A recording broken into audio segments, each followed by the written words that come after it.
नमस्कार साथियों, मैं सूर्य प्रकाश गुप्त आपका कामायनी के पटल पर स्वागत करता हूं। और आज हम लोग बात करने वाले हैं हिंदी भाषा के वरिष्ठ रचनाकार श्री राजेश सिंह श्रेयस जी के व्यक्तित्व एवं कृतित्व पे।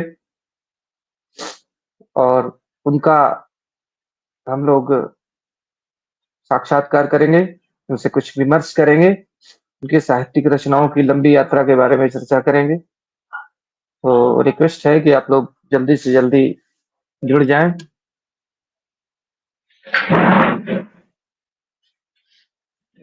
इसको खोलो जरा से, खोलो, इसमें दिखे तो लाइव दिखना शुरू करें। साले साले कोड क्या है? मेरा मोबाइल नंबर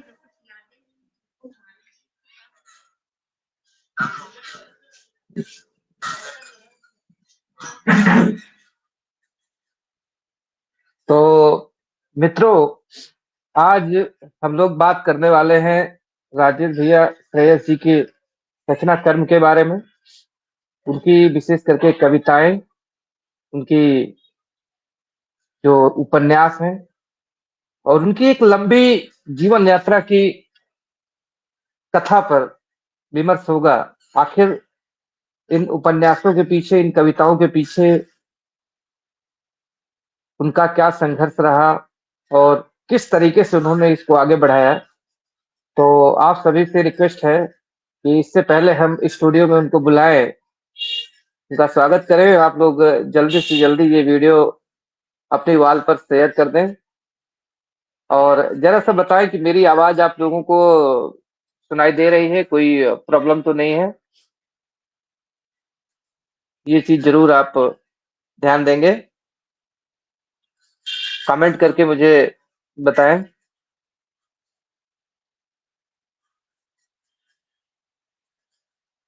तो धन्यवाद मित्रों, आप लोग जुड़े हैं।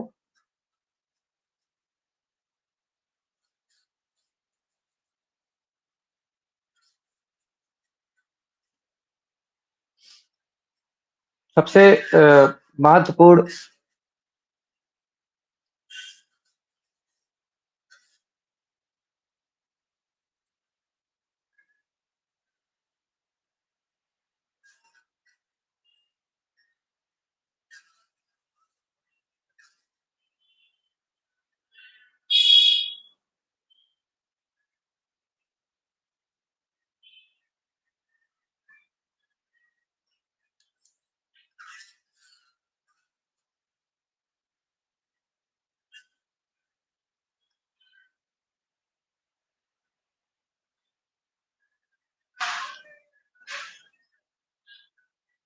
तो इस क्रम में हम लोग बात कर रहे थे कि किस तरीके से उन्होंने अपने उपन्यासों को, अपने कार्यों को जो है वर्क किया उस पे। तो सबसे पहले उनका उपन्यास उन्होंने जो लिखा, जिसको पुरस्कार मिला राज्य कर्मचारी संस्थान का, वो उपन्यास था हमारा चाक सी नाचती जिंदगी। और तत्काल में भी वो एक उपन्यास पे काम कर रहे हैं जिसको कहते हैं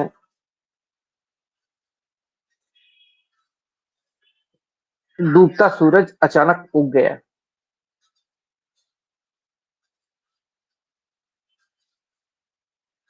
तो इस लंबी जर्नी में उनसे हम बात करेंगे। अभी तकनीकी कारण बस वो जुड़ नहीं पा रहे हैं, थोड़ा सा देखते हैं।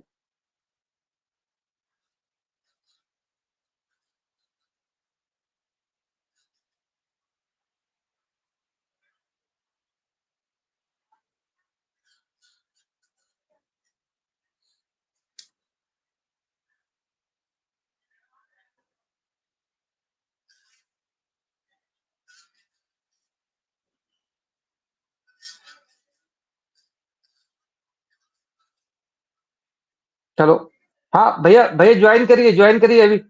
हाँ, जो नीचे सबसे लिंक भेजा हूँ उसको आप प्लीज ज्वाइन कर ले।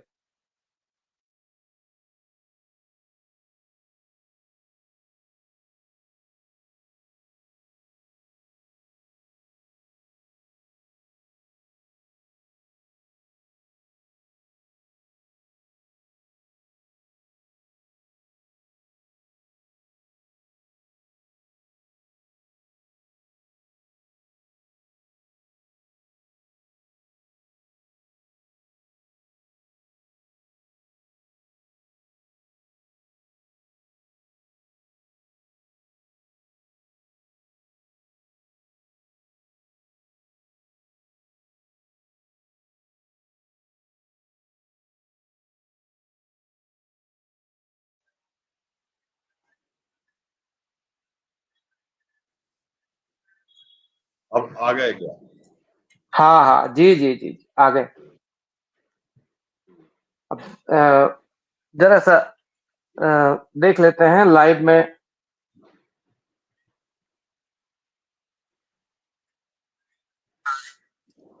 हाँ, लाइव चल रहा है।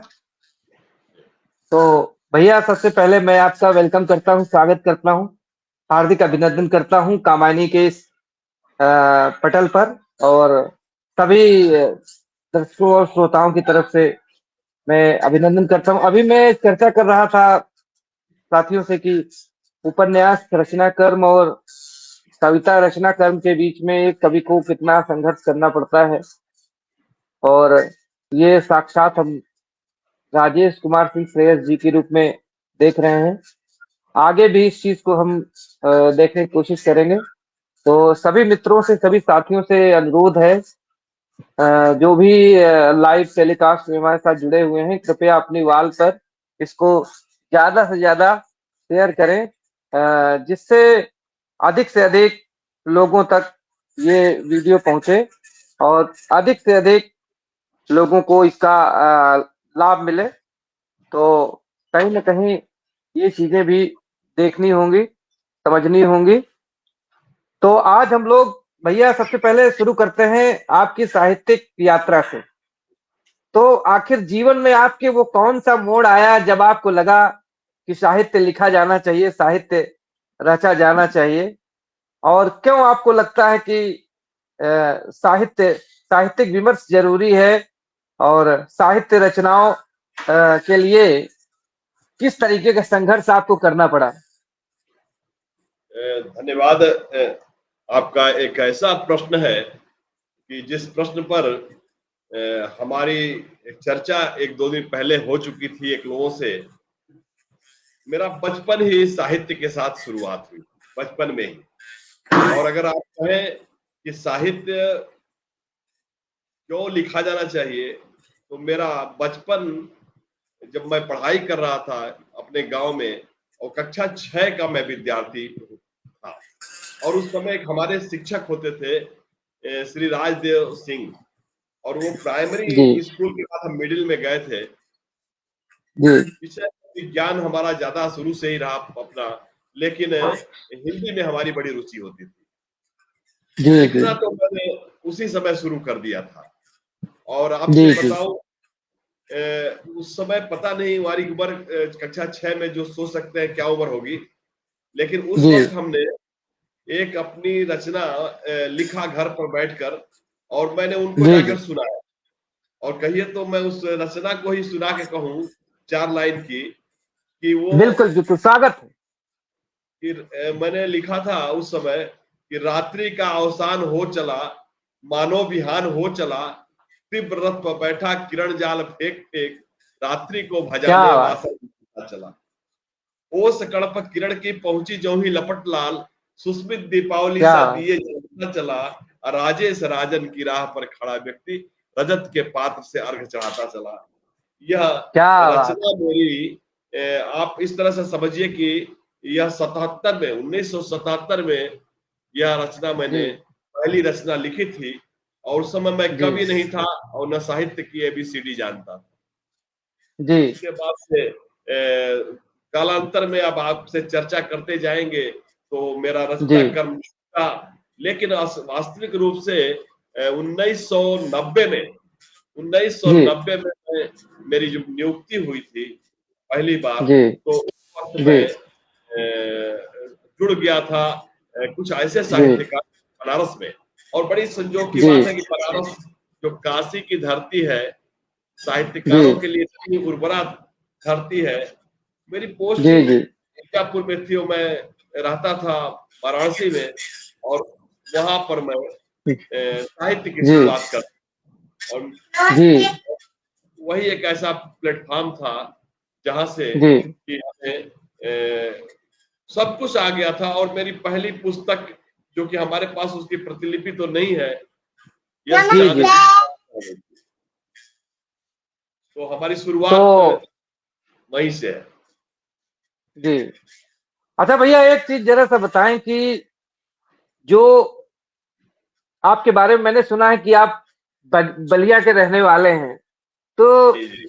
आपकी रचनाओं में जो है बलिया का जो स्वभाव है कि क्रांति धर्मी धरती रही है और देश के लिए जवान दिए हैं बलिया, तो एक शहादत नगरी के रूप में हम बलिया को जानते हैं, एक क्रांतिवीरों की धरती के रूप में जानते हैं।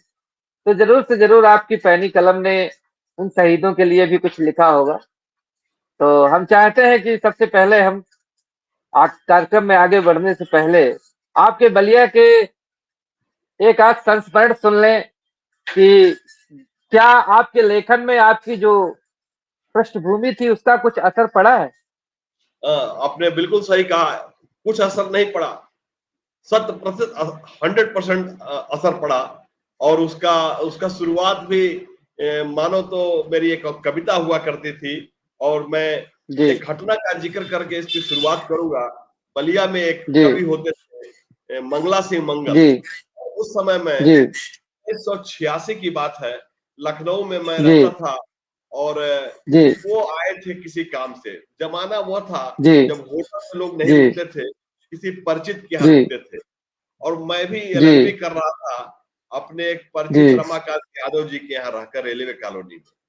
जब मंगला जी सिंह मंगल आए तो जी हमारा परिचय कराया था रमाकांत जी ने, जी भाई ये मंगला जी सिंह मंगल है, और ये भोजपुरी के बलिया के बहुत ही अच्छे व्यंग्यकार हैं। तो मैंने क्या कहा, बात है! और हमारे मन तो में बड़ी उत्सुकता आ गई तो कि भाई जी ऐसी विभूति से मिलने को हमारा अवसर मिल गया। तो वो जी बोले कि मैं स्नान करने जा रहा हूँ। तो मैंने कहा जी कि आप जितना दे। और उन्होंने एक और बात कह दी कि मैंने बलिया बावनी लिखी है।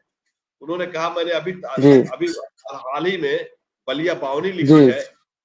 मैंने जी उनसे कहा आप जितनी देर में स्नान करके आएंगे उतने देर में मैं जी बलिया बत्तीसी लिखूंगा, और इस बलिया जी जी बत्तीसी में पूरी बलिया की गाथा आपको मिलेगी। तो अब आप अपनी बात कह लीजिए, इसके बाद मैं बलिया बत्तीसी से ही शुरू करूंगा। जी जी जी जी। तो बलिया बत्तीसी ये मतलब किस तरीके का आपने शीर्षक चुना है? इसमें क्या 32 शहीदों की या 32 घटनाओं की किस तरीके की बत्तीस इसमें? 32 जी लाइनों में मैंने लिखा था उसको। और उसमें मैंने जी उनको, मतलब उस समय हमारी बहुत रचना, हमारी रचना कर्म इतना मतलब मैच्योर नहीं था। लेकिन फिर भी जी वो जी स्नान करने गए, और मुश्किल से मुझे 15 मिनट का समय मिला था। और मैंने लिखा था, मैं जी जी सुनाता हूँ कुछ पंक्तियां, आप समझ जाएंगे कि किस तरह से जी बलिया जी हमारी थी। कि बलि की नगरी बलिया, इसकी गाथा या परंपार है, सुगर मनोहर सार तत्व से बना हुआ श्रृंगार है। संतावन क्या के बात है! अब बहुत तक खूब। यह अमिट एक कहानी है, गदर में शामिल संतावन के छोड़ी लाल निशानी है। मंगल पांडे क्या बात है! बलियाबासी, शहीदी गले का हार है, सुखर मनोहर सार तत्व से बना हुआ श्रृंगार है। मैंने आगे लिखा कि गंगा सरजू जी तमसा जैसी पावन सरिता की घाटी है। गंगा सरजू जी तमसा जैसी पावन सरिता की घाटी है, उसी बीच में बसी जी हुई यह सुंदर सलोनी माटी है। आजमगढ़ क्या गाजीपुर बात है! देवरिया, पूरब लगा बिहार है, सुगर मनोहर सार तत्व से बना हुआ श्रृंगार। क्या छिड़ी बात है! क्रांति 42 की, आपने क्रांतिकारियों की बात की है। छिड़ी जी क्रांति 42 की बलिया की सुंदर झांकी है, 7 दिनों की ले जी जी आजादी चित्तू पांडे बागी है, और ठीक गुलामी की क्या बात बेला में हिंद सरकार है, सुगर मनोहर सार तत्व से बना हुआ श्रृंगार। क्या बात है! बहुत बहुत ही बेहतरीन, बहुत ही ओजमयी रचना बलिया बत्तीसी। अच्छा भैया एक चीज बताएंगे कि अ, आपके संबंध जो है वैश्विक साहित्यकारों से भी रहे हैं, विश्व स्तर के बड़े बड़े साहित्यकार जैसे रामदेव धुरंधर जी, जिन्होंने तो मॉरिशस से रहते हुए हिंदी की सेवा की। तो क्या कोई संस्मरण आप सुनाना चाहेंगे धुरंधर जी का? बिल्कुल, बिल्कुल धुरंधर जी का संस्मरण, पहला संस्मरण बताता हूँ कि साहित्य में सरल और सहज होना कितना आवश्यक है। सही है सूर्य प्रकाश जी, अगर आप सरल और सहज होंगे ना, तो जी जी साहित्य आपको अंगीकार कर लेगा, आपको हृदय से लगा लेगा। घटना जी भैया 1900 2018 की है, 2018 जी की जी घटना है। और पंडित विजय पंडित जी थे मेरठ में, और वहां पर क्रांति धारा साहित्य जी एक सम्मेलन हो रहा था। और उस कार्यक्रम जी में मैं जाना नहीं चाहता था, मेरे एक मित्र है जी नंद किशोर वर्मा जी, उन्होंने मुझसे जी कहा आपको उसमें चलना है, तो मैंने कहा कि मुझको तो अंतिम दिन जो है मैं आ पाऊंगा, क्योंकि मुझे मेरे पास समय नहीं है। अब देखिए जी मेरे लिए कैसे रास्ता खुलता है वैश्विक साहित्य में प्रवेश करने का, और जी साहित्य में तो था ही।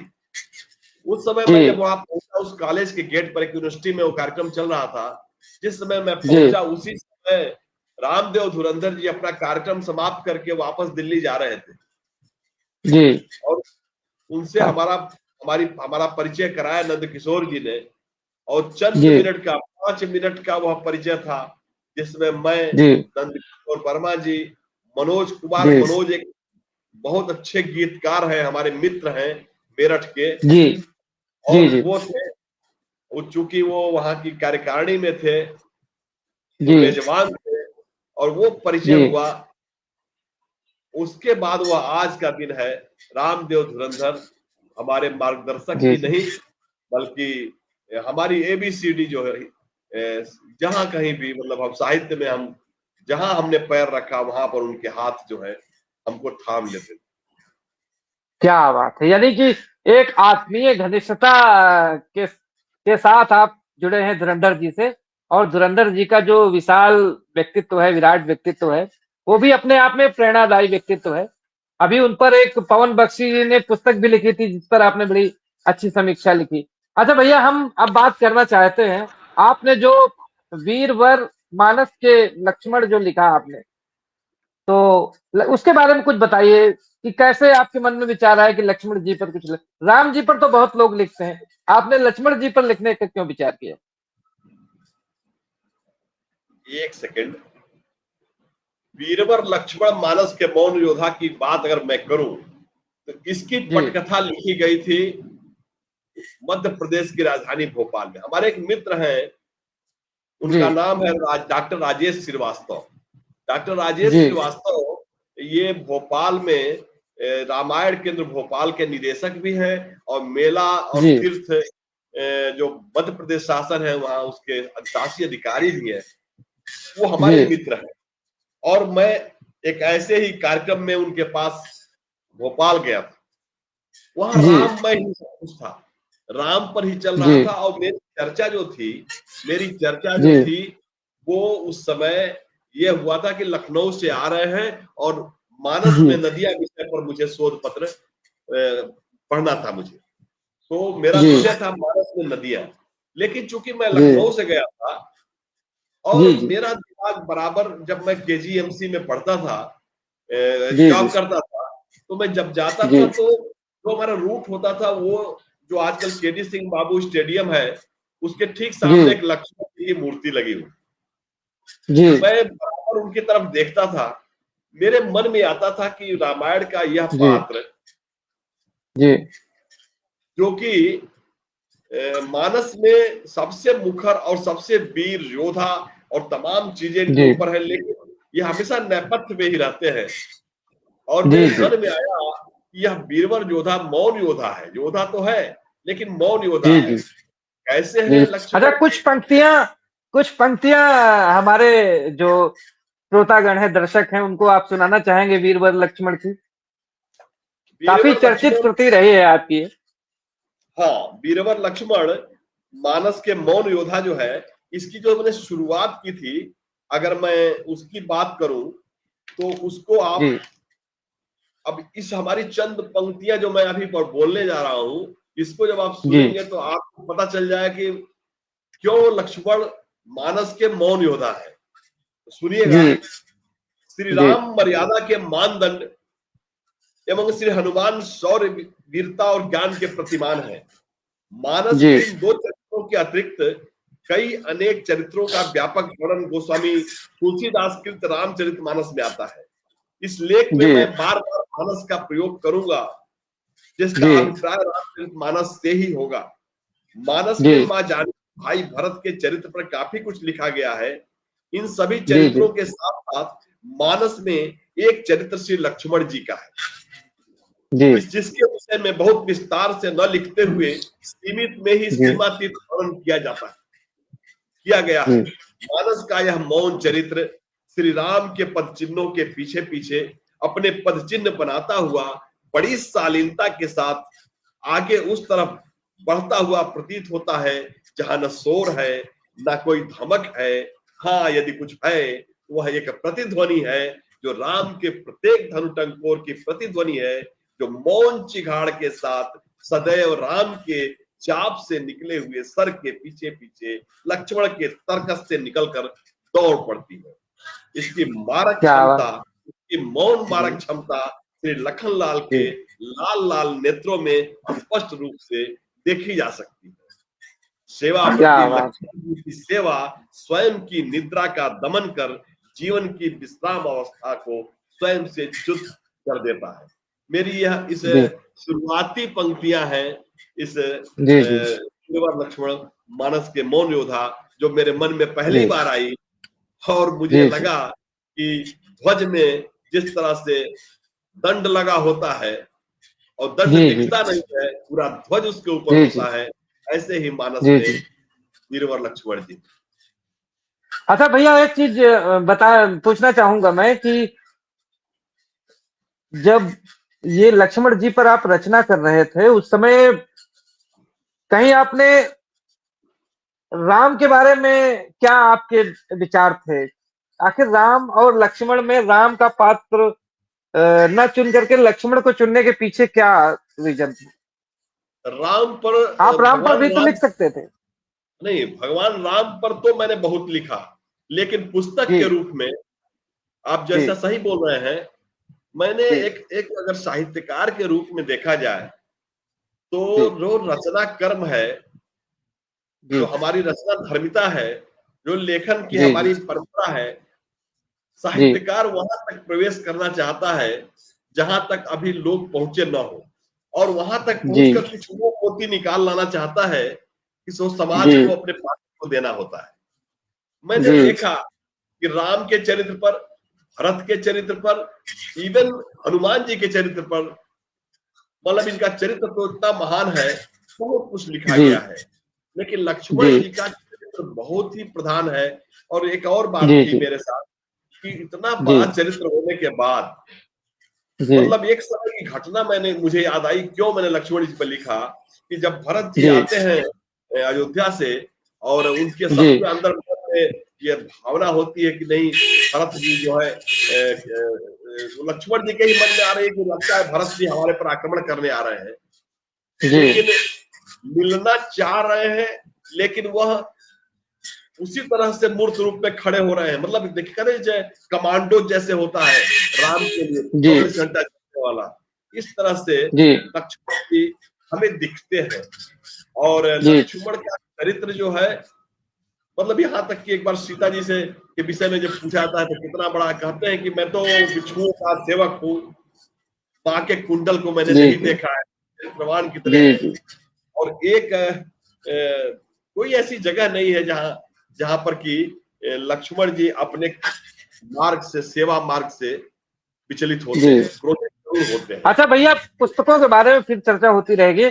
हम जरा सा हमारे दर्शकों को ये थोड़ा सा ये बताएं आप कि बचपन का कोई एक ऐसा संस्मरण, आपका बचपन बलिया में बीता, तो क्या थोड़ा सा आप बताना चाहेंगे कि किस तरीके से आपका बचपन बीता और किस तरीके से आप एक ऐसी पोस्ट पर इस समय काम कर रहे हैं, बाई प्रोफेशन जो है मेडिकल क्षेत्र में आदरणीय श्री राजेश श्रेयस जी हैं और TV drug controller Uttar Pradesh पे काम कर रहे हैं, तो एक बड़ी जिम्मेदारी है। उत्तर प्रदेश को क्षय मुक्त बनाना है और इसके लिए इन्होंने एक उपन्यास भी लिखा जो है, और इस पे काम कर रहे हैं, तो बड़ा अच्छा लगता है। लेकिन एक साहित्यकार कैसे मेडिकल क्षेत्र से सामंजस्य बना पाया और किस तरीके से उसने मेडिकल क्षेत्र में ही जाना क्यों स्वीकार किया, जरा सा मैं देखिए, जानना चाहता हूँ पीछे की पृष्ठभूमि। मेडिकल क्षेत्र में जाने के पीछे का कारण यह है कि हमारे फादर, जो हमारे पिताजी थे, वो वेटनरी सर्जन जी थे, और हमारे जी बड़े भाई साहब जो थे वो जी वेटनरी के नहीं, वो ह्यूमन डॉक्टर थे, बीएमएस डॉक्टर थे, बहुत पुराने जी समय के। और हमारे जी घर में लगभग एक तरह देखा जाए तो पृष्ठभूमि मेडिकल से जुड़ी हुई थी, लेकिन मैं जी कहीं जी से भी ऐसा नहीं था कि मैं इस व्यवसाय में जाऊं। अगर जी यह व्यवसाय होता तो मैं एलएलबी नहीं कर रहा होता। और जी घटना हंसी की बात है, मैंने प्री जी वेटनरी टेस्ट क्वालिफाई कर लिया था, लेकिन मेरा मन करता था हम्म कि मैं नेता बनूं। और जी मुझे ये लगता था कि नेता चंद्रशेखर जी का सानिध्य मिलता था, तो मुझे लगता जी था कि नेता बनने के लिए एलएलबी करना होता है। और मैंने जी एलएलबी करना शुरू कर दिया था। और मैं जी बलिया से यहाँ एलएलबी करने आया था। मेरी शादी हो गई हम्म थी पढ़ाई के समय, बहुत कम उम्र में शादियां होती थी, तो 21 साल की जी उम्र में हमारी शादी हो गई थी। तो मेरी पत्नी ने जी कहा कि भाई इससे तो काम नहीं चलेगा, आप नौकरी करो। अब जी मैं बहुत खुश होकर के मैंने जी फार्मेसी का एक टेस्ट दिया, जी और उस टेस्ट में मैं सेलेक्ट हो गया। तभी मैं दुखी था, मुझे लगता था कि जी मेरा अरे नहीं हुआ। और जी और बोलना, भाषण देना, गांव में छोटी छोटी सभाएं करना, दुर्गा जी पूजा और सरस्वती पूजा की अगुवाई करना, और किसी जी सांस्कृतिक कार्यक्रम में मतलब उसको संचालित करना, ये और हिंदी के विषय में तो मैंने आपसे बताया ही था कि प्राइमरी में जब मैं बिल्कुल था, बिल्कुल तो उसी जी समय जी मैंने हिंदी के विषय में राजदेव सिंह जी का हमें ऊपर आशीर्वाद मिला। क्या जी बताऊं, मैं एग्जाम में मैंने जो परीक्षा दिया था उसमें कबीर दास की जीवनी लिखने को आई, तो मैंने जी जानते क्या लिखा? मैंने लिखा था, सगुण और निर्गुण की जागी जब बातें दोनों दल में, किसका पूजन करे कि पावे उसी ब्रह्म को पल भर में, तब आया धरती पर एक जो कबीरा प्यारा कबीरा कहलाया, माता विधवा जी ब्राह्मण थी वो बेचारा हल्काया, टेका उसने जी निकट सरोवर पाऊं निंदा से छुटकारा, अब पृथ्वी पर जी भूडोल मचा और देव लगाए यह नारा, 14 संवत जी 1456 का होगा यह संत बड़ा, और देश भर को यह देगा निराकार का रूप। मैंने यहाँ तो क्या बात मैंने लिखा भाषा उसकी थी सदुकड़ी पंचमेल थी मिली जुली। अब ये भाषा और शैली जो पढ़ते थे हम लोग, मैंने उनकी जी जीवनी को अपने परीक्षा में कविता में लिखा। जी और वो पीरियड याद कर इससे सोच सकते हैं कि कितनी साहित्य के प्रति प्राइमरी स्कूल में मेरी रुचि थी, मिडिल स्कूल में थी, हाई स्कूल थी, और लेकिन जी जी यार मुझे जो है चलिए कुल मिलाकर बचपन से ही साहित्य के प्रति एक रुझान था। क्योंकि जी पारिवारिक पृष्ठभूमि, आपके पिताजी वेटरनरी डॉक्टर थे। हमारे दर्शक भी इस चीज को समझ रहे हैं कि मेडिकल फील्ड कितना प्रतिष्ठित फील्ड होता है। तो इस वजह से आपने प्रोफेसर के तौर पर जो है मेडिकल फील्ड चुना, और एक प्रदेश में एक बड़ी जिम्मेदारी का निर्वहन कर रहे हैं, ये बड़ी बात है हमारे। अच्छा भैया, आपने एक उपन्यास लिखा था, चाक सी नाचती जिंदगी। तो चाक सी नाचती जिंदगी लिखने के पीछे क्या आपकी सोच थी? क्यों आखिर चाक सी नाचती जिंदगी आपने लिखा? मेरे जिंदगी में जो भी उपन्यास या जो भी रचना लिखी गई, उसके पीछे सोच नहीं, बड़ी घटना होती है। जी जी जी क्या? और मैं हाँ, हम आज वही वही जानना चाहते हैं। बड़ी घटना, आप जिस चीज को पूछ लिया आपने, मैं आपको बता रहा जी हूं जी जी कि बात 2000 19 2018 की ही है, 18-19 की है। नीरज जी अवस्थी जी जी लखीमपुर में जी एक बहुत अच्छे गीतकार थे, उनसे जी मेरे ताल्लुकात हो गए थे। नीरज जी के जी यहाँ मेरी पहली काव्य कथा गीतिका छपने के लिए आई गई, जी तो नीरज जी ने जी कहा मुझसे कि राजेश जी, आप पीजीआई के पास रहते हैं, एक लड़का है शिवाश्रय, जी शिवाश्रय जो है, शिवाश्रय को उस बेचारे की किडनी खराब अरे है, और मैं उसको जो है आप ये काम किया करिए कि जरा उसका ख्याल रखिए, और यह प्रिंटिंग वगैरह का काम उससे करवाइए, तो उसको जी हेल्प हो जाएगा। जी मैं शिवाश्रय के पास एक काम के लिए गया, और मैंने ऐसे हम्म फोन पर कहा उसे, शिवाश्रय मुझे एक बैनर बनाना है, और ये बैनर कैसे हम्म बनेगा? कहा सर आज तो जी नहीं बनेगा, आज तो मैं डायलिसिस कराने जा रहा हूँ। जी मैंने कहा कि तो कब बनेगा? तो कल बनेगा, कल हमारी डायलिसिस नहीं हम्म होगी। लेकिन एक हम्म घंटे बाद एक फोन आता है, और उस हम्म, फोन में वो बोलता है बच्चा कि सर मैं आ गया हूँ डायलिसिस करा के, आप आ जाइए, आपका मैं बना देता हूँ पोस्टर। मैंने कहा जी लड़का इतना जीवट का लड़का है, जब मैं जी उससे मिला तो उसके अंदर इतनी जीव इसका थी, इतना जीने की इच्छा, प्रबल शक्ति थी, जी उसके लिए वो जी जी डायलिसिस और किडनी कोई रोग नहीं था। अब जी उसके साथ मेरा लगाव हुआ और उसने जी अपनी एक कहानी बतानी शुरू की और जी उस जीवन की घटना को मैं गांव से जोड़ के देखता था। तो मुझे जी लगा कि दर्द की दवाइयां खाने के बाद, क्योंकि मैं मेडिकल फील्ड से था, मेरे जी सारे दोनों उपन्यास, सबसे बड़ी बात है कि पूरे जी हिंदुस्तान में साहित्य बड़े उपन्यासकार होंगे, कोई ऐसा जी उपन्यासकार नहीं होगा जिसके जी उपन्यास सामाजिक हो, जी प्रेम से भरे हो और साथ साथ जी मेडिकल से जुड़े हो। लेकिन मेरे जी दोनों उपन्यास, एक जी ट्यूबरक्लोसिस से और दूसरा किडनी डिजीज से, और तीसरा जो जी उपन्यास आ रहा है वह भी एक जी संक्रामक रोग से ही पीड़ित जीवन पर आधारित आ रहा है। तो जी उस समय मुझे प्रेरणा मिली कि मुझे जी लिखना चाहिए।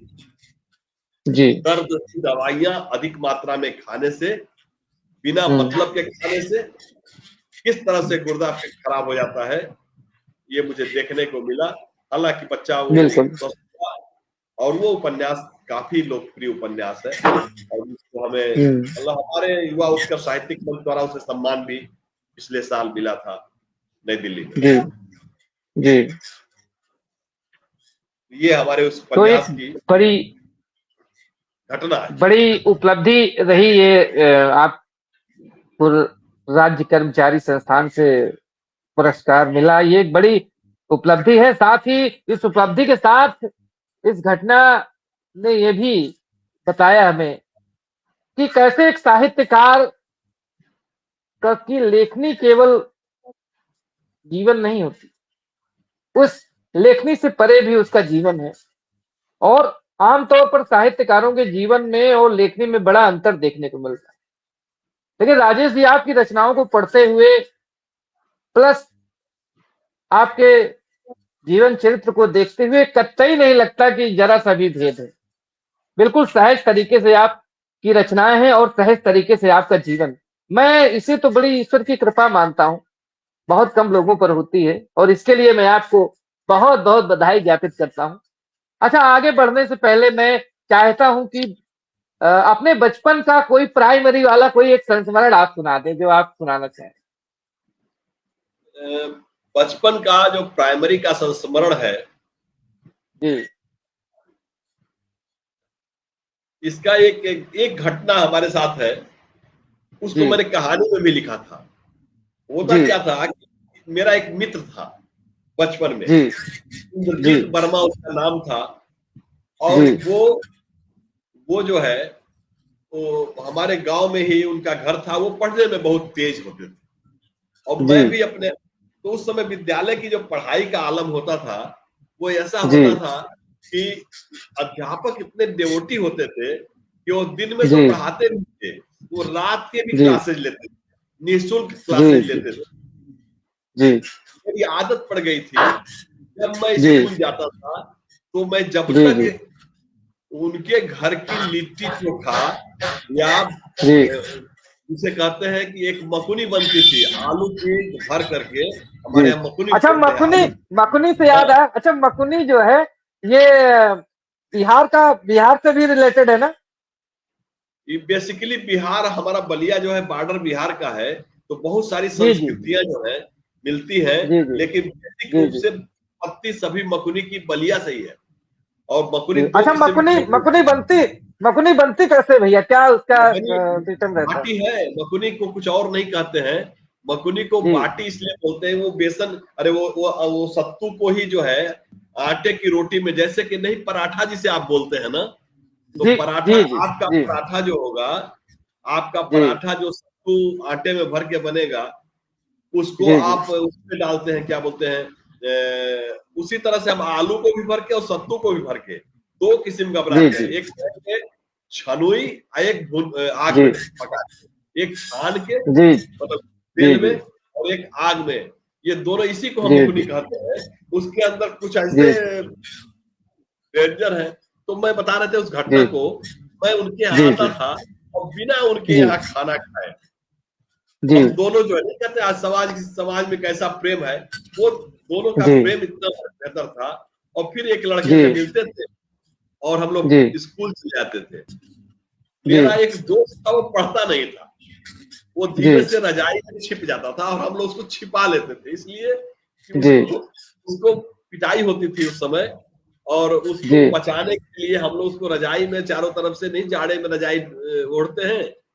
तो इस जी तरह से घटनाएं बहुत, कई ऐसी घटनाएं होती है। एक बार एक और छोटी घटना हुई, इंदिरा जी जी का हेलीकॉप्टर आया और हम लोग जी स्कूल में पढ़ रहे थे, और तब तक जी हेलीकॉप्टर जो है कुछ लैंड करने वाला था। हम लोग कुछ भी जी नहीं समझ, हेलीकॉप्टर समझ में आया और हम लोग बोरा जी पटरी और दौड़ पड़े जहाँ जहाँ पर क्या हेलीकॉप्टर। बात है। ये सब बहुत ही ये सब रोचक, बहुत ही ये रोचक, बहुत ही रोचक हाँ, रहा। हाँ, तो अच्छा भैया, आपने जो ये एक अभी एक ताजा उपन्यास आपका आ रहा है, प्रकाशन के अंतर्गत है, कि अचानक डूबता सूरज उग गया, तो क्या है इसकी पृष्ठभूमि? अगर मैं इसको ओपन कर दूं तो आपने, ये भी घटना है, ये भी एक घटना ये हुई जी कि मैं जी किडनी वाली जो हमारा जो उपन्यास था, तो जी चाक सी नाचती जिंदगी, इसके लिए भूमिका लिखवाने के लिए मैं गया जी था डॉक्टर आर जी के शर्मा। डॉक्टर आर के जी शर्मा पीजीआई के डायरेक्टर थे और नेफ्रोलॉजी जी के हेड ऑफ डिपार्टमेंट थे, और इस समय जी वेदांता में डायरेक्टर है। मैं जी उनके पास गया तो उन्होंने मुझसे कहा कि राजेश जी, जी आपने तो 2 बीमारियों पर अच्छा लिख लिया है, मेरा जी अनुरोध है कि आप जो है एचआईवी पर लिखिए। अच्छा जी। एचआईवी पर एचआईवी पे लिखिए, लिखना तो बड़ा चैलेंजिंग, चैलेंजिंग टास्क बहुत जो है आपने। बहुत ही चैलेंजिंग है। हमें हमें ये चैलेंजिंग, इस चैलेंज के चलते हमारा उपन्यास डिटेन हो रहा है, और मैं एचआईवी जी करके नहीं लिख रहा हूँ। मैंने उनकी जी बात को तो माना, लेकिन मैं संक्रामक रोगों पर, जो जी यौन जनित रोग हो, जो भी इस तरह जी के तमाम चीजें हैं, एक चीज नहीं है, कई ऐसे जी रोग हैं के प्रति हमें जी सतर्क रहना चाहिए, सजग रहना जी चाहिए। इस जी जागरूकता को फैलाता हुआ यह उपन्यास मेरे, जी अगर मैं आप अगर हमें अनुमति दें तो मैं उसकी जी एक छोटी सी, अभी लेटेस्ट जो मैंने लिखा है, तो उसको जी मैं, जी उसको अगर मैं पढ़ूं तो शायद आपको समझ में आ जाएगा कि बिल्कुल भैया, स्वागत है, स्वागत है।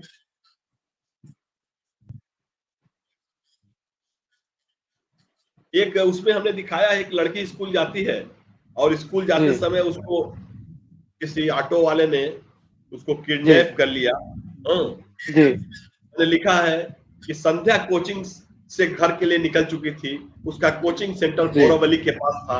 वहां से निकलते जी निकलते रात के करीब 10 बज गए, काफी रात हो गई। जी उसे कहीं कोई जी टैक्सी ऑटो नहीं दिख रहा था, वह सुनसान जी रास्ते में आगे चली जा रही थी। अचानक एक जी टैक्सी उसके पास आकर रुकी। दीदी, जी आपको कहाँ जाना, आपको कहाँ जाना है जी दीदी? भैया, मुझे जी मीरा रोड जाना है, लेकिन आप परेशान मत होइए, मैं चली जाऊंगी, जी मैं देखती हूँ कि जी कोई साधन है। जी हम लोग पढ़ने वाले स्टूडेंट हैं, टैक्सी वैक्सी का जी भाड़ा बियर नहीं कर सकते, आप जाइए, जी आप मेरी चिंता मत कीजिए। चिंता तो हम जी जैसे लोगों को होती है दीदी, क्योंकि हमारी भी बहन बेटियां हैं, आप मेरी बड़ी जी बहन जैसी हैं, रात काफी हो गई जी है, यदि जी आप तैयार हो तो मैं आपकी मदद कर सकता हूँ। वैसे मैं जी रुकता ही नहीं, लेकिन रात बहुत हो गई है, मैं देख रहा जी था कि आप अकेली जा रही हो। टैक्सी ड्राइवर जी की बातों में बड़ी मासूमियत थी। संध्या भी काफी जी समझदार थी, उसे समझ में आ रहा था जी कि यह लड़का स्वभाव से सुशील, समझदार, पढ़ा जी लिखा लग रहा है, तभी वह ऐसी जी बातें कर रहा है। देखने में जी उस लड़के के चेहरे पर मासूमियत झलक रही थी। संध्या ने आखिरकार उस टैक्सी ड्राइवर की बात मानी और टैक्सी में बैठ जी गई। टैक्सी बड़ी तेजी से सड़क पर दौड़ रही थी। अचानक एक सुनसान जगह आया, ड्राइवर ने वहां जी टैक्सी रोक दिया। क्या हुआ भैया, जी यहाँ टैक्सी क्यों रोक दिए? दीदी, थोड़ा सा जी टैक्सी में प्रॉब्लम है, अभी दुरुस्त करता जी हूँ। यह कहते उसने टैक्सी के बोनट को ऊपर की तरफ उठा दिया। अब संध्या के जी सामने कुछ दिखाई नहीं दे रहा था। बोनट उठने की वजह से आगे का हिस्सा ढक गया था। संध्या को धीरे धीरे यह आभास हो गया था कि शायद वह जी मासूम टैक्सी का ड्राइवर के मासूमियत के झांसे में फंस गई। अब उसको यहाँ से निकलना मुश्किल होगा। वह अंदर से बहुत भयभीत हो गई। आखिर वही हुआ जो वो सोच रही थी। अचानक 3-4 लोग आए। संध्या के साथ आगे क्या हुआ यह बताने वाली बात नहीं थी। जब उसकी नींद खुली तो वह धारावी के एक झुग्गी वाले इलाके में थी। उसका शरीर शिथिल हो चुका था, डर के मारे कांप रही थी।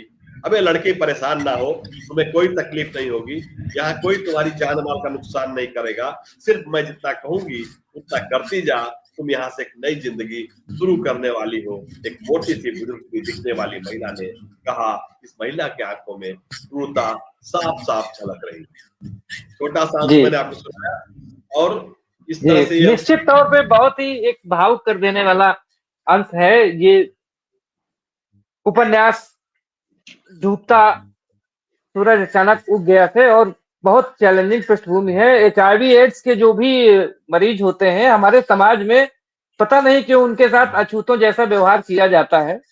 और जबकि सबसे महत्वपूर्ण बात यह है कि जो भी साइंटिस्ट हैं, जो भी मेडिकल साइंस है, वो मानता है कि उनके छूने से, उनके टच करने से ये रोग नहीं फैलता है, ना जूठा खाने से फैलता है। बावजूद इसके तमाम अंधविश्वास और विसंगतियां समाज में है।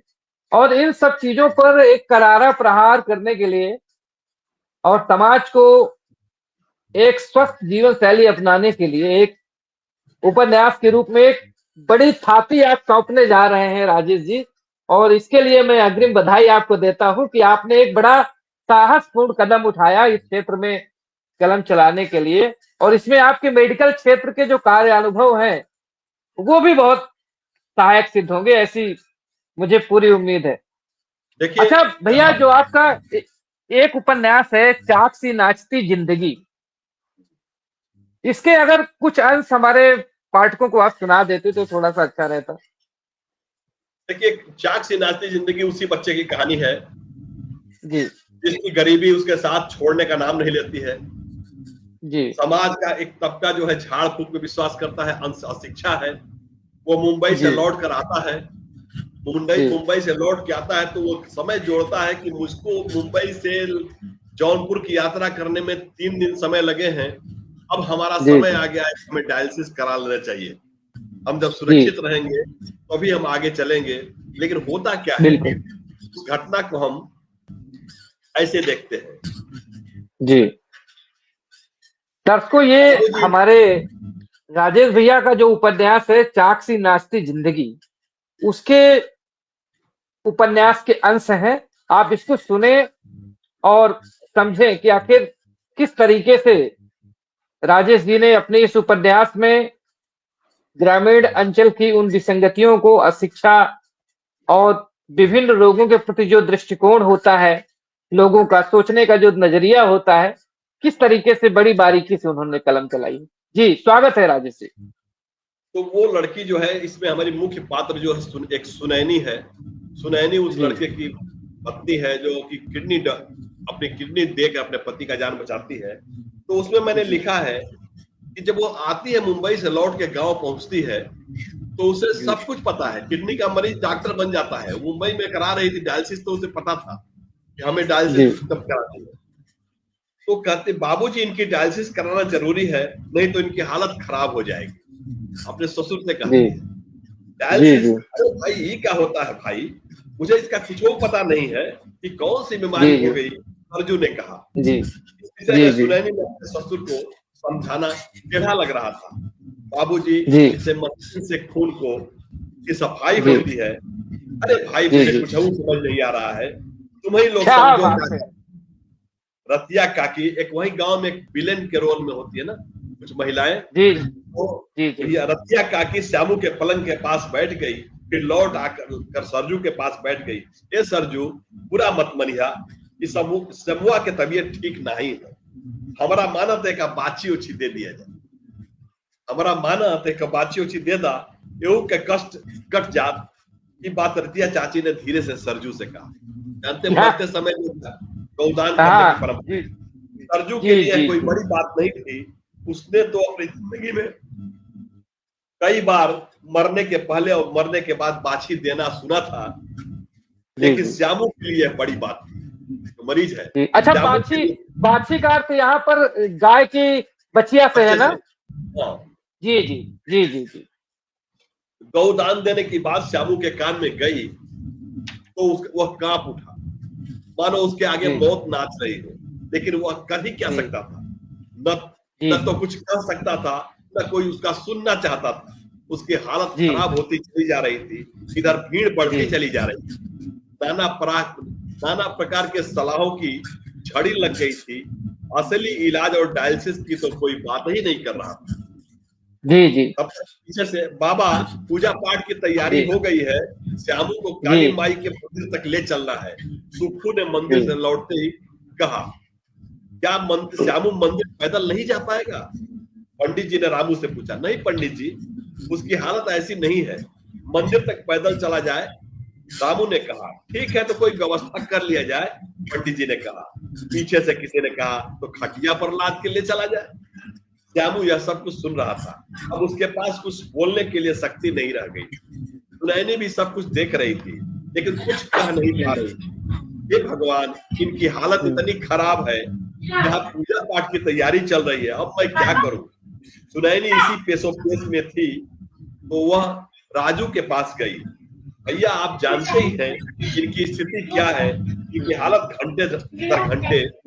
राजू है उनका भाई है, वो भाई समझ रहा है इस बात को।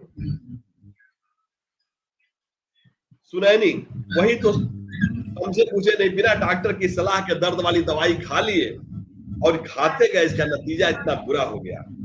रामू, अरे भगवान, इतना जानकारी का कितना दुष्परिणाम है। नहीं, इसमें भूत पर प्रेत की कोई बात नहीं है भैया, मुंबई के डॉक्टरों ने साफ साफ बता दिया है। लेकिन वहां पर आगे एक जगह होता है जी, वहां पर पंडित जी बोलते हैं कि अरे भाई तुम लोग बात कम करो, ले चलो, देर हो रही है, पूजा पाठ में टाइम लगेगा। पंडित जी ने कहा। श्यामू को चारपाई से सीधे उठाकर ले जाने की तैयारी चल रही थी कि रतिया काकी प्रकट हुई। अरे क्या हो रहा है सरजू, देवी माई के थाने जाना है, तू खटिया पर चढ़ के जाएगा? 4 कदम पांव से नहीं चल के चला जाएगा? आप लोग भी अति कर दिए हैं, देवी देवता से तनिको डर नहीं लगता है। रतिया काकी की बात को कुछ लोगों ने समर्थन किया, लेकिन रामू और रागनी दोनों बोल पड़े, बस करो काकी, अपनी चलती मत चलाओ, बड़ा होशियार मत बनो, भैया की जान जाने पर तुली है और तू उल्टी सीधी बात कर रही हो। आप कहती हो तो पैदल ले जाओ, मैं कुछ नहीं कहूंगी। ये एक छोटा सा अंश है जिसमें ये बताने की मतलब कोशिश आपने की बड़ी ही सहजता में और पात्रों की भाषा का चयन, ग्रामीण अंचल की जो हमारी भाषा होती है, तो उस बोली को बड़े ही बारीकी से आपने ऑब्जर्वेशन किया है। और इस उपन्यास के जरिए गांव में अक्सर बहुत से लोगों की तो इसलिए डेथ हो जाती है कि अंधविश्वास, झाड़ फूंक, टोना टोटका की वजह से वो इलाज नहीं मिल पाता समय पर मरीजों को, इस एक वजह चीज से और उनकी डेथ हो जाती है। जी इसमें जी एक चीज बात है, आपको बहुत जानकारी की चीज है ये। मैंने जी देखा था गांव में पहले जमाने में खेती में जब काम करते थे लोग, तो जी बहुत सारा काम जो है मेहनत करते थे और घर पर आकर आराम करते थे। लोग कहते थे पैर दबा दो, बच्चों को चढ़वाते थे पैर पर और इस तरह से आराम मिल जाता जी था। जब से जी यह फ्री मेडिकेशन हुआ तो दर्द की दवाई, जी अपने गांव में देखते थे कि हमारे गांव में एक मेडिकल स्टोर है, वहां लोग बुजुर्ग लोग आए कि भैया बड़ा मेहनत, पैर में दर्द हो रहा है, कोई दवाई हो तो दीजिए, हरी वाली गोली दे दीजिए। अब वो हरी जी वाली गोली उन्होंने खा लिया, दर्द वाली। अरे भाई ये तो गजब की चीज है, ये तो खा लो, कोई कुछ करना नहीं, फिर सुबह टनाटन। ऐसे करके वो लोग 6 महीना साल भर दवाई खा लेते हैं दर्द। क्या करना है, जी जी काम अच्छा करना है, आराम अच्छा करो। अच्छा, आप मेडिकल क्षेत्र से हैं तो मैं आपसे अपने श्रोताओं की तरफ से, दर्शकों की तरफ से एक प्रश्न कर दे रहा हूं। क्या ये जो दवाएं अक्सर जैसे सर दर्द पे हम लोग खा लेते हैं, बदन दर्द पे खा लेते हैं, बुखार पे खा लेते हैं बिना किसी चिकित्सीय परामर्श के, तो क्या इनका शरीर पर भी कुछ नकारात्मक असर पड़ता है? बतौर साहित्यकार, बतौर चिकित्सक, आप क्या सलाह देना चाहेंगे? मैं कहूं कि कोई भी दवाई बिना डॉक्टर की सलाह के नहीं लेनी चाहिए। जी दर्द की दवाइयां आपको दर्द समाप्त नहीं करती हैं, दर्द में राहत जी पहुंचाती हैं। रिलीफ जी from pain, not remove the pain. तो ये जी दर्द में जी राहत पहुंचाती है, लेकिन इसका जी अधिक उपयोग, बिना जी डॉक्टरी सलाह के उपयोग, उसके जी साइड इफेक्ट्स बहुत होते हैं।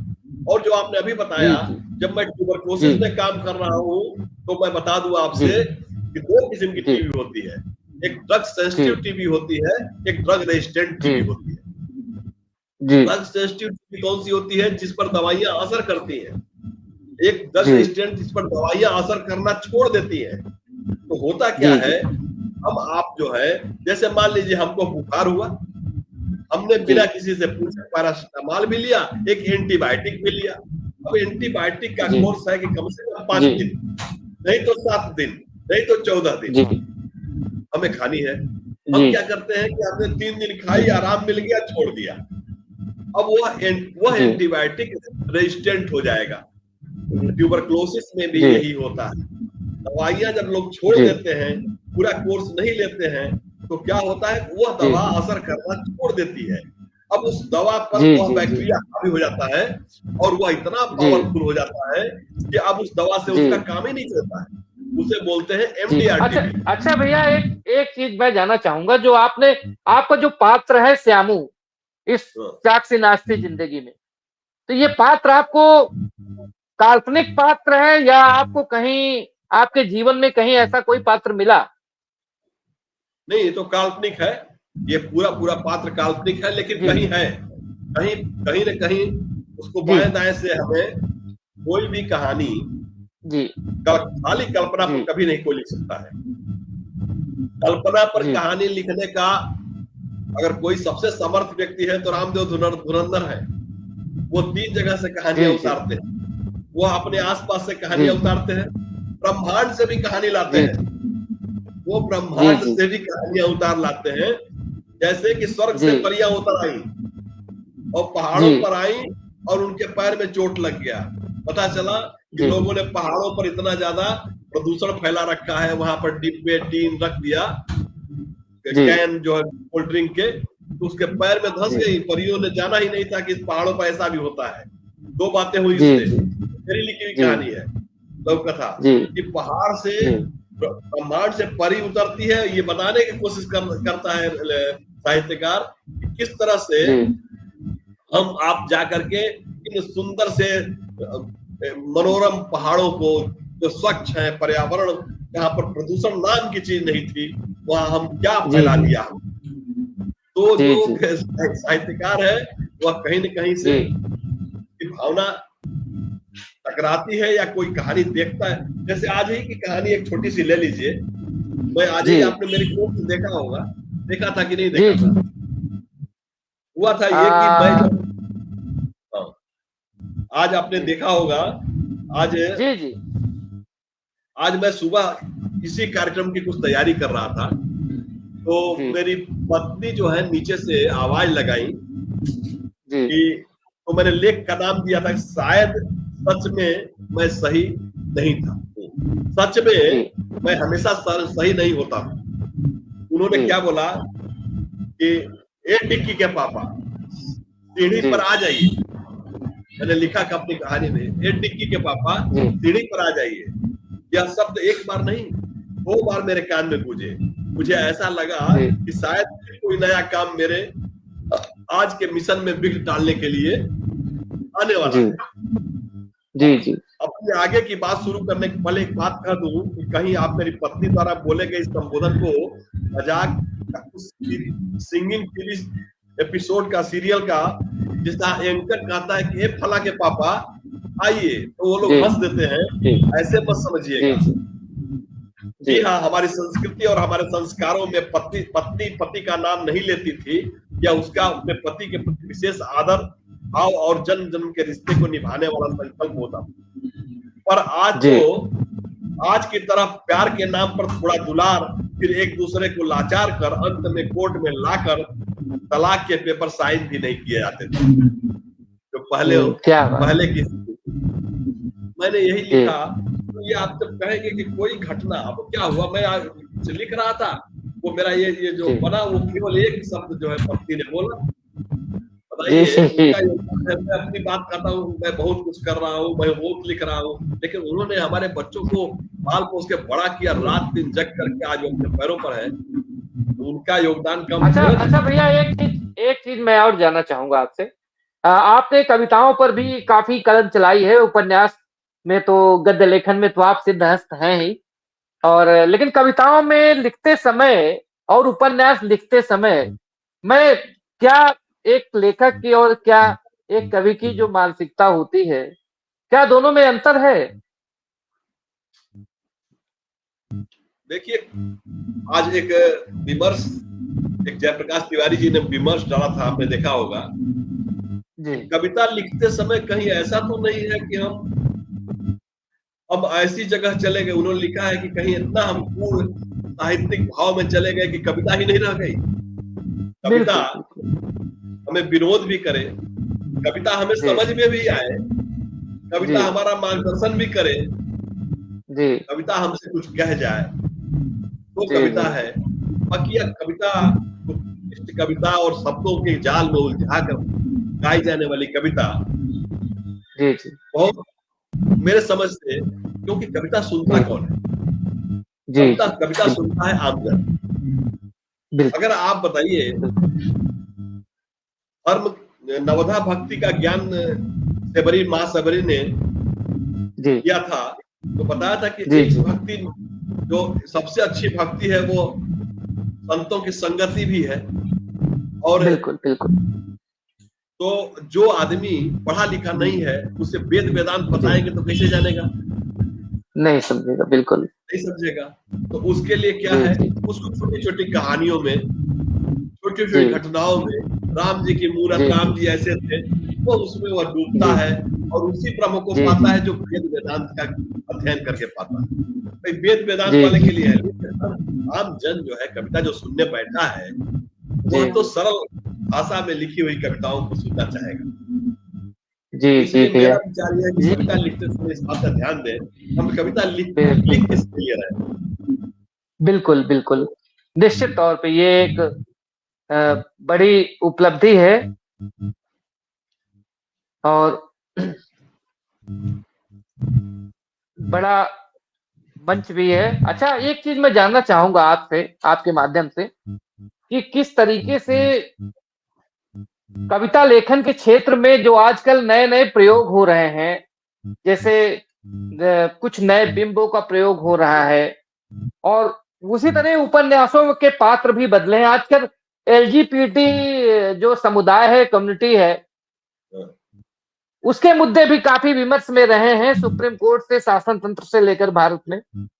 तो अभी सामाजिक स्वीकृति नहीं बन पाई है एलजीबीटी कम्युनिटी को लेकर के। आपका क्या मानना है बतौर एक साहित्यकार? ये जो आप बोल रहे हैं ना, ये बहुत ही जटिल प्रश्न है। और यह समस्या जी जो है, यह बात जो है बहुत गंभीर है, विचारणीय है। जी और जो जी मेरा ये उपन्यास, दूसरा वाला तीसरा जो उपन्यास देख रहे हैं, जी इसमें मैंने अपने पात्र को पहले मैं ले गया हूँ बाहर, विदेशों में, अब्रॉड। लोग कहना शुरू कर दिए कि आप जो है केवल गांव से कहानियां उठाते हैं। तो मैंने जी इस कहानी के पूरे उपन्यास को, जी सुना तो सबका जाना चाहिए, लेकिन बिना बिना किसी, हर मुद्दे पर चिंतन होना चाहिए, जी लेकिन जी किसी भी चीज पर फाइनल, अंतिम निष्कर्ष तक पहुंचने के पहले मेरा एक लाइन में कहना होगा कि जी काल, समय, परिवेश, संस्कृति, संस्कार, स्थान, सबका ध्यान रखते हुए जी प्रबुद्ध जो जो कम्युनिटी डिसीजन होती है, जो जो एक्सपर्ट डिसीजन होता है, कई लोगों के जी विचारों को लेने के बाद कोई निर्णय, जी किसी निर्णय पर पहुंचना चाहिए, क्योंकि जी हर चीज हर जगह के लिए सेट नहीं होता है। जी बिल्कुल। जैसे कि तो हम आखिर एक क्या हमारे भारतीय समाज के लिए जो है, क्या स्वीकृति के क्या मायने, क्या एलजीबीटी कम्युनिटी को एक्सेप्ट करने वाले हैं या नहीं है, क्या करना चाहिए या नहीं चाहिए? क्या आपका मानना है? मेरे समझ से अभी इस पर मैं कुछ राय अपनी नहीं दे पाऊंगा, इसलिए कि इस पर बहुत मत है कि खुद ही जिस पर उहापोह की स्थिति होती है कि जी कितना हम खुले दिमाग के हैं। जी भाई अभी अभी तो आपने कहा ना थोड़ी देर पहले कि एचआईवी के पेशेंट हैं, उनको तो बहुत अच्छी जिंदगी जीते हैं, वो तो बहुत सोशल बिल्कुल वर्क कर रहे हैं, वो केवल बिल्कुल इम्यूनिटी थोड़ी कम हो जाती है उनकी, दवाइयां अगर रेगुलर बिल्कुल ले, वो अपने उस पर चले, तो उनके लिए कोई चैलेंज नहीं है। लेकिन बिल्कुल हम हमारे देश के अंदर पहले हम कितना किसी विषय में शिक्षित हो पाते हैं, समझ पाते हैं, जी तब उसको जी इम्प्लीमेंट करने की बात आती है। तो उस पर हम बहुत जी ज्यादा, अभी हमारा ओपिनियन क्लियर नहीं हो रहा है। नहीं क्लियर जी करना चाहूंगा। मैंने आपसे एक बताया कि ओपिनियन धन्यवाद ये धन्यवाद राजेश जी, आपका निश्चित तौर पे इस बेबाकी से हमारे इन सवालों का जवाब देना। दरअसल ये जो कुछ सवाल थे मेरे, ये हमारे सभी पाठकों की तरफ से थे, सभी श्रोताओं की तरफ से थे। उनका मानना था कि किस तरीके से ऐसी कम्युनिटी जो वंचित वर्ग की में आती हैं, ऐसी कम्युनिटियां जो हाशिए पर हैं, जिन्हें समाज की मुख्य धारा में नहीं है, कैसे इनको लाया जाए। तो उसके लिए भी आपके प्रयास अभिनंदनीय है। तो हमने काफी गंभीर चर्चा, गंभीर विमर्श कर लिया आपके उपन्यास रचना क्रम पे। अभी अब हम कार्यक्रम की समाप्ति की ओर बढ़ रहे हैं, तो हम चाहते हैं कि आपकी कुछ ताजा तरीन कुछ कविताएं आप हमें सुना दें, कुछ हमारे साथियों को, दर्शकों को। तो थोड़ा सा उपन्यास के साथ हमारी जो काव्य रचनाएं हैं, हम आपके उपन्यासों पर इंडिविजुअली बाद में सीरीज बनाएंगे, उस पर फिर से हम चर्चा करेंगे, क्योंकि उपन्यास अपने आप में एक बड़ा कथानक होता है, उसको थोड़े में समेटना मुश्किल है। लेकिन आज हम पहली बार आपका साक्षात्कार कर रहे हैं, तो हम चाहते हैं कुछ कविताएं जो आपको पसंद हो, जो हमारे दर्शकों को आप सुनाना चाहें। मैं सुना रहा हूँ। और मैं पहले बता दूं आपसे कि कविता के लिए मैंने एक लिखा था पुस्तक, हमारी एक काव्य कथा बीथिका। आज मैं उसको जी फिर विमर्श में डालता हूँ। काव्य कथा जी बीथिका एक, उसको रामदेव धुरंधर जी ने कहा कि यह आप एक अभिनव प्रयोग कर रहे हैं। जी इसमें क्या है, एक लघु कहानी, एक कहानी, एक पूरी कहानी जो है एक कविता में जी समाहित हो जाती है। और यह जी काव्य कथा बीथिका लिखी गई थी और इस पर काफी चर्चा भी हुई, बड़ी सरल जी भाषा में। और दो जी किस्म की कविताएं हुई। एक तो मैंने कहा ना कि लय छंद विहीन कविता लिखता हूँ। एक होती है जी गेय कविताएं, एक होती है अज्ञेय कविताएं। एक होती है जिसके जी अंदर सारे मानक उसको पूरा करता है। एक होता है कि कोई मानक जो उसका मानक क्या है कि उसके भाव है। अब जैसे मैंने, जी हमारी एक कविता है काव्य कथा बीथिका की, इसी काव्य कथा जी बीथिका की एक कविता है, जी मैं सुनिएगा। जी धर्म कर्तव्य कठिन है। मैंने इसका शीर्षक रखा है पिता धर्म कर्तव्य कठिन है। माता के लिए तो बहुत है। मैंने लिखा पिता धर्म कर्तव्य कठिन है, इसमें तपना पड़ता है। पिता धर्म कर्तव्य कठिन है, इसमें तपना पड़ता है। यद्यपि माँ का पद ऊंचा है, पिता को खपना पड़ता है। क्या यद्यपि माँ बात का पद ऊंचा है, पिता को खपना पड़ता है।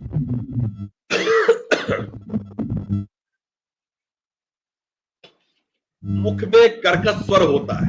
पिता क्या होता है सुनिएगा, कि मुख में कर्कश स्वर होता है, मक्खन सा दिल होता है। मुख में क्या कर्कश स्वर होता है, मक्खन सा दिल होता है। अंदर प्यारी दुनिया होती, दर्शन कम ही होता है। अंदर प्यारी दुनिया होती, दर्शन कम ही होता है। पिता से बेटा, बेटे से पिता का मिलना जुलना अक्सर ज्यादा नहीं होता है, माँ की तरफ से तो नहीं होता। कितना भी हो कष्ट हृदय में, कितना भी हो कष्ट हृदय में, बच्चा भूखा ना सोएगा। कितना भी हो कष्ट हृदय में, बच्चा भूखा ना सोएगा। क्या कर्म सोएगा। के पथ का अनुगामी है, घर का चौकट ना रोएगा। कर्म के क्या पथ का अनुगामी है, घर का चौकट ना रोएगा। खुद को ढलती शाम समझता, खुद को ढलती शाम समझता, बच्चा उगता सूरज है। खुद को ढलती शाम समझता, बच्चा उगता सूरज है। बेटी को मर्यादा माने, बेटी को मर्यादा माने, जा माता चंदन रज है। जा माता मतलब दामाद, जा माता चंदन रज है। फर्ज सभी पूरा करता है, फर्ज सभी पूरा करता है, मन में एक विश्वास लिए। फर्ज सभी पूरा करता है, मन में एक विश्वास लिए। पिता चक्रमण करता रहता, दिल में पक्का आस लिए। पूरा दिन क्या चलता है, पूरा दिन चलता है। पिता समर्पण श्रम की मूरत, पिता समर्पण श्रम की मूरत, अपना कर्तव्य निभाता है। हर अभाव को दिल में रखकर बिन बोले सो जाता है। हर क्या अभाव बात को दिल में रखकर बिन बोले सो जाता है। फिर क्या होता है, धीरे धीरे श्वासों की गति, धीरे धीरे श्वासों की गति अपनी यात्रा पूर्ण करेगी। धीरे धीरे श्वासों की गति अपनी यात्रा पूर्ण करेगी। ईश्वर का आराधन करके अपने श्रम को दूर करेगी। एक दिन ऐसा भी आएगा, एक दिन ऐसा भी आएगा, गाड़ी पंचर हो जाएगी। एक दिन ऐसा भी आएगा, गाड़ी पंचर हो जाएगी, ठेला गाड़ी धक्के खाकर चलते चलते रुक जाएगी। ठेला गाड़ी धक्के खाकर चलते चलते रुक जाएगी, लेकिन जी, खड़ा हुआ यह पहिया रुककर राह बताता है। क्या बात। ठेला गाड़ी धक्के खाकर चलते चलते रुक जाएगी, लेकिन खड़ा हुआ यह पहिया रुककर राह जी, बताता है। जीवन के हर मुश्किल का हल फिर भी वह बतलाता है। ये मेरी जी, कविता थी पिता के। जी। अच्छा भैया, काव्य कथा वीथिका भी गेयता से भरपूर है और भाव से भी भरपूर है। मुझे लगता है कि निश्चित तौर पे काव्य कथा वीथिका जो अभिनव प्रयोग है उसे एक स्वतंत्र साहित्यिक विधा के रूप में मान्यता मिलनी चाहिए और इसके लिए व्यापक पैमाने पर विमर्श किए जाने की जरूरत है।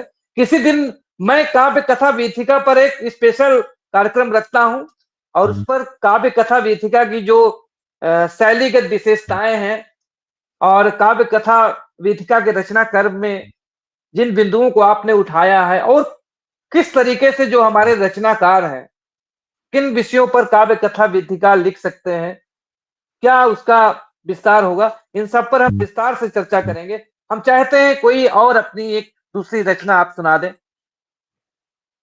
मैं आपको एक और रचना सुनाता हूँ। जी, मेरी एक दूसरी पुस्तक है कविता के फूल। उसमें एक मैं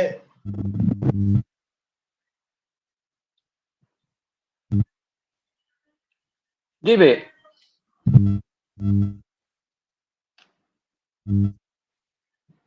यह मैंने सिद्धार्थ पर लिखा था। दिल पर जी, पत्थर रखकर निकला भीषण प्रश्नों को लेकर।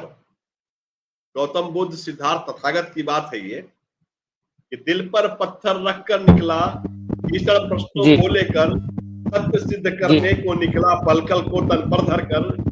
यशोधरा क्या, के हर प्रश्नों का यशोधरा के हर प्रश्नों का उत्तर सिद्धार्थ नहीं देंगे। क्या, यशोधरा के हर प्रश्नों का उत्तर सिद्धार्थ नहीं देंगे। जीवन का अंतिम सच क्या है जनमानस से कह देंगे। जीवन का जी, अंतिम सच क्या है जनमानस से कह देंगे।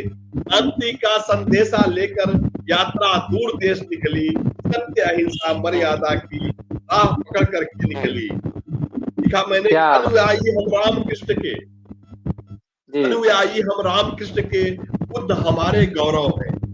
अनुयायी क्या, हम राम कृष्ण के, बुद्ध हमारे गौरव है। केशव के हम अनुगामी हैं, यहाँ नहीं कोई गौरव है, यहाँ नहीं क्या, कोई गौरव है। सही अर्थ में सच्चाई को जो व्याख्यातित करता है, जीवन क्या का बात, असली मकसद सच में वह अर्जित करता है। त्याग तपस्या बलिदान से भारत इतिहास बनाता है।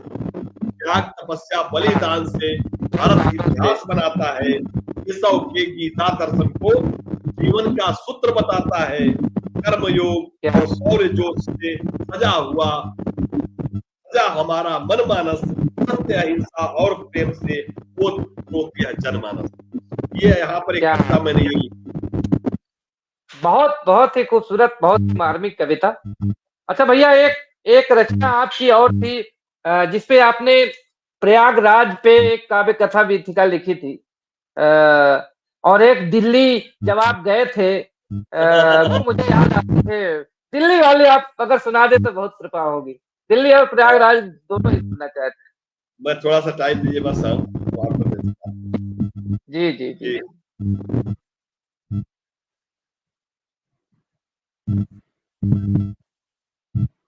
प्रयाग तो दिल्ली में, प्रयाग वाली और दिल्ली वाली दोनों रचनाएं जो हैं, जी, वास्तव में मेरी एक पुस्तक और आ रही है जिसका मैंने नाम ही रखा है कथा कहानी, कविता कहानी। इसमें जी, जी, दोनों जी, चीजें हमेशा रहेंगी। जी,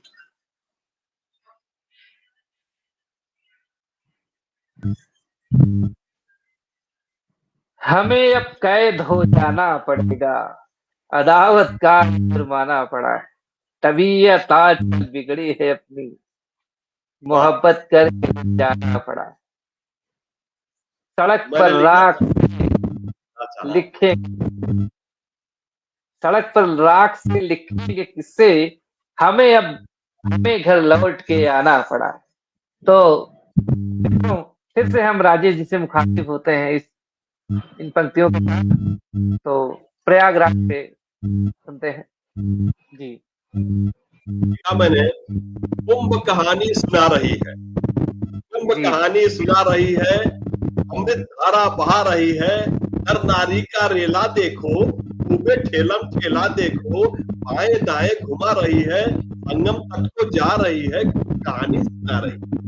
इसमें मतलब क्या वहाँ का जीवन चित्रण मैंने किया है। आपा मऊ बहुत सुंदर। कछार के मेला, चारों ओर रेरम रेला, बस टैक्सी टेम्पो की लाइन, गलती करो लगेगा फाइन, रास्ता पुलिस बता रही है, संगम तट को जा रही है, कुंभ कहानी सुना रही है। दीपा पुल पर चढ़ती भीड़, कोई नहीं रुका निज नीड़, उठरी गठरी सिर पर लादे, दादा पीछे दादी आगे, बुधिया क्या काकी आ रही है, कुंभ कहानी सुना रही है, संगम तट को जा रही है, एक दूजे का पकड़े हाथ, छूटे नहीं किसी का साथ, ना छूटे संगम स्नान, गंगा दर्शन मज्जन पान, दुनिया उमड़ी क्या आ रही है, संगम तट को जा रही है, कुंभ कहानी सुना रही है। नैनी ब्रिज और शास्त्री पुल, देखो उड़ती कैसी धूल, प्रयागराज का जल है आज, तीरथ के माथे पर ताज, हर हर गंगे गा रही है, संगम तट को जा रही है, कुंभ कहानी सुना रही है। सुना गंगा जी रही में क्या लेके डुबकी, गंगा जी में ले ले डुबकी, फोटो खींचे खींचे सेल्फी, हर हर गंगे जय हो भोले जय हो अम्बे, कह के ताली बजा रही है, क्या कुंभ बात कहानी क्या सुना रही है। सबका एक बहुत प्रश्न आवाज, जाम लगा है कहाँ तक आज, यही सबका सवाल होता था।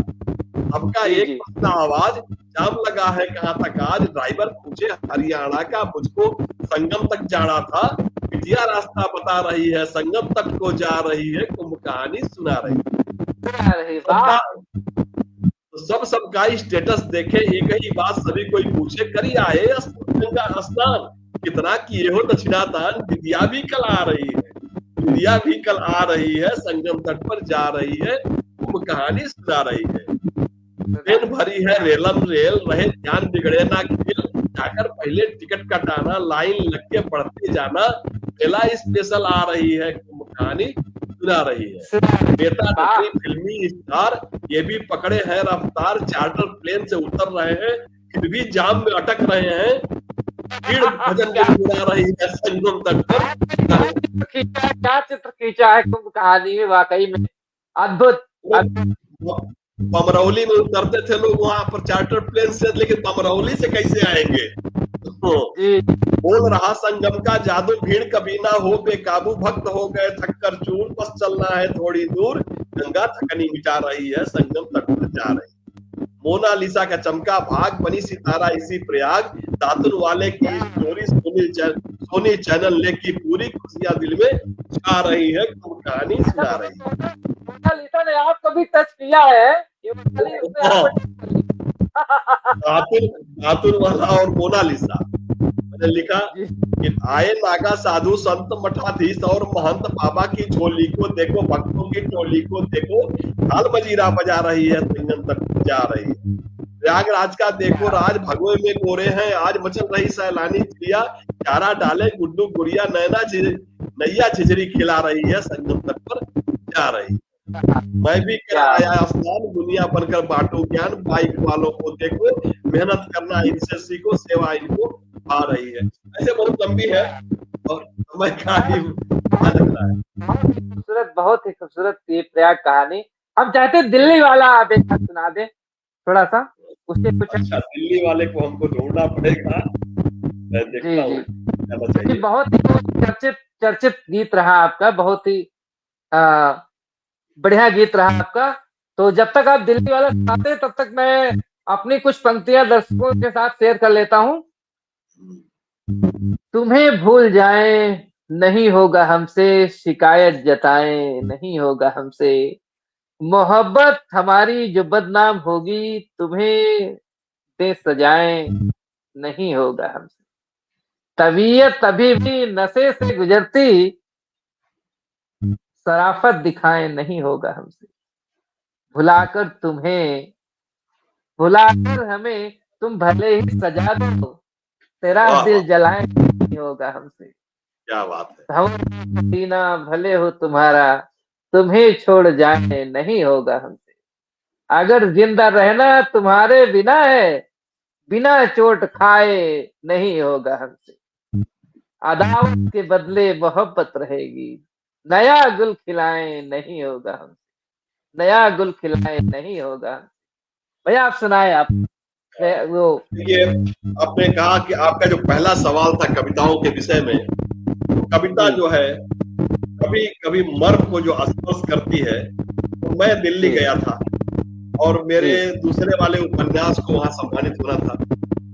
मैं जी स्टेशन पर उतरा, आकाश, एक लड़का है आकाश, वो मुझे लेने जी आ रहा था और मैं देख रहा जी था ट्रेन आ रही थी और वो भीड़ उतर रही थी उससे, और जी हमारे सारे लोग जो नौकरी की तलाश में जाते, मैंने जी खड़े खड़े वो कविता 5 मिनट में वो लिखी।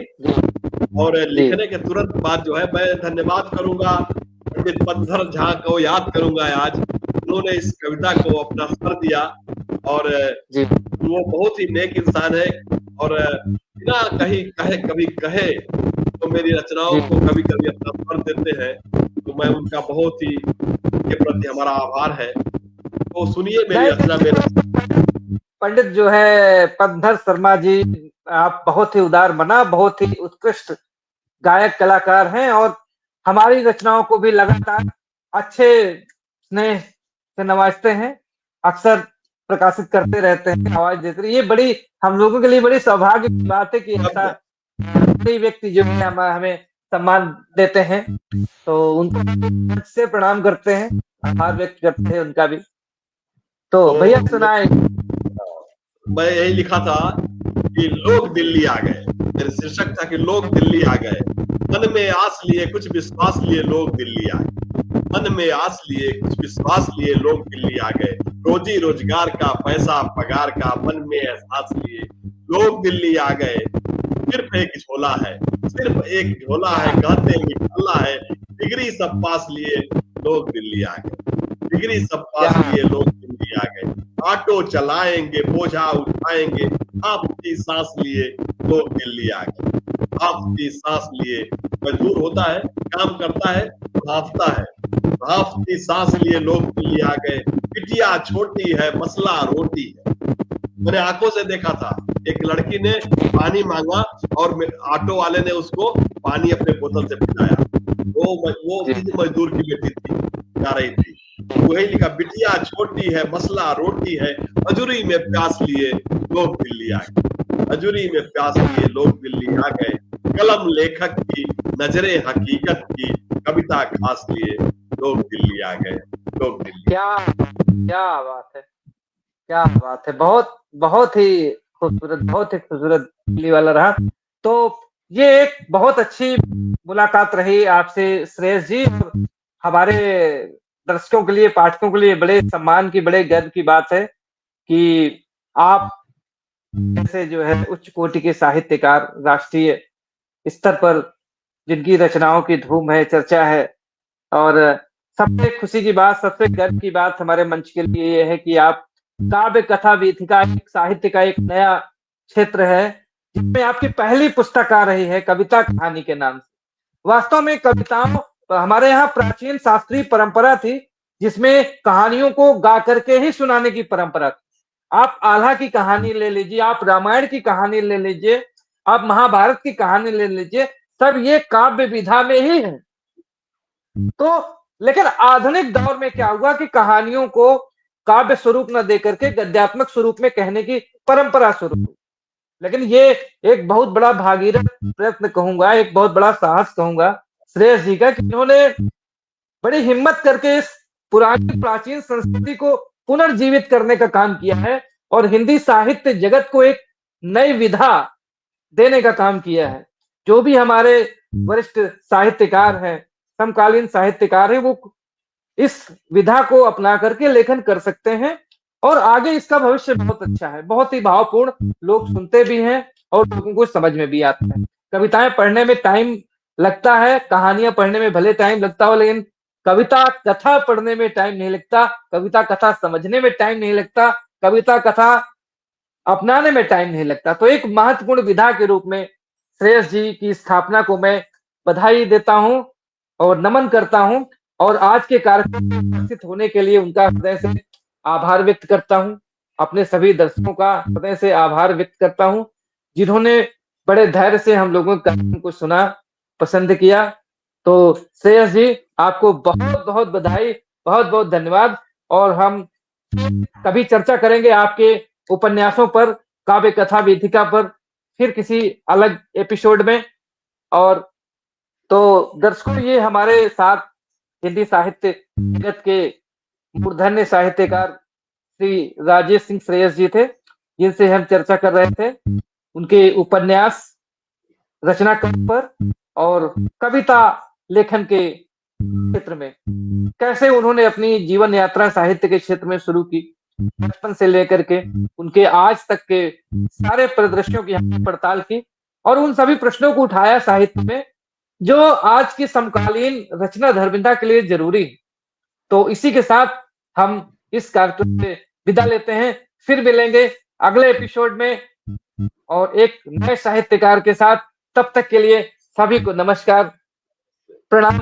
जी, आपको भी प्रणाम, धन्यवाद। नमस्ते। मेरे तरफ से भी सभी को, जो भी हमसे जुड़े हुए थे, सभी को मैं प्रणाम करता हूँ। आपने अपना समय दिया, दे दिया, इसके लिए बहुत बहुत प्रणाम। और हमारी ये जो हमारा ये जो सूर्य कुमार हमारे सूर्य प्रसाद जी जी हैं, आपकी बहुत बहुत बधाई, बहुत बहुत धन्यवाद। अच्छा सर, कामायनी के बारे में दो शब्द यदि आप कहना चाहें हमारे मंच के बारे में, यदि कुछ उद्गार हो तो आप कह सकते हैं।